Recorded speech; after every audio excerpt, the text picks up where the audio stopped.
Pourquoi pas à Kinshasa? La RDC, c'est le poumon du continent. Je pense que AFO arrive dans des meilleurs auspices. On croise les doigts et on prie Dieu pour que tout se passe normalement. Et je me dis, c'est le début d'une aventure. On voudrait que beaucoup d'Africains l'adoptent. Les autres expriment leur façon de voir le monde. Pourquoi est-ce qu'on aurait du mal à exprimer la nôtre? Donc AFO Média se positionne clairement comme un média d'opinion. On a envie qu'on entende notre son de cloche à nous. L'histoire de la chasse doit cesser d'être racontée du seul point de vue du chasseur pour être racontée aussi par nous. On a parlé de nous comme des animaux, on a parlé de nous comme si on faisait des documentaires animaliers. Il est peut-être venu le temps qu'on écoute notre son de cloche. Je ne dis pas qu'il soit meilleur que les autres, mais on en a un. Il vaut ce qu'il vaut, il va falloir le faire valoir, tout simplement. J'entends beaucoup ces débats sur le pourquoi moi, Camerounais, je suis pas au Cameroun. Moi, je n'ai eu qu'une carrière internationale. Je n'ai jamais travaillé au Cameroun. J'adore ce pays, c'est mon pays.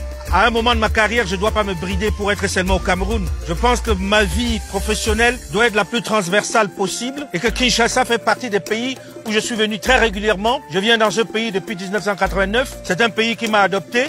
C'est un pays où je connais quand même pas mal de choses.